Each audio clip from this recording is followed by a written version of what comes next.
In this video, we will take you through how you can set up purchasers. If several purchasers work at your company, you can set them up in a window and assign them each a code. You can then use the codes to prepare statistics and to filter information in printed reports.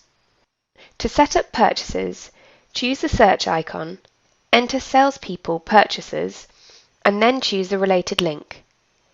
In the Salespeople Purchasers window, choose New. In the Salesperson Purchaser Card window, fill in the fields as necessary. Next, to assign the new purchasers to vendors, go to the vendor list and choose the related link.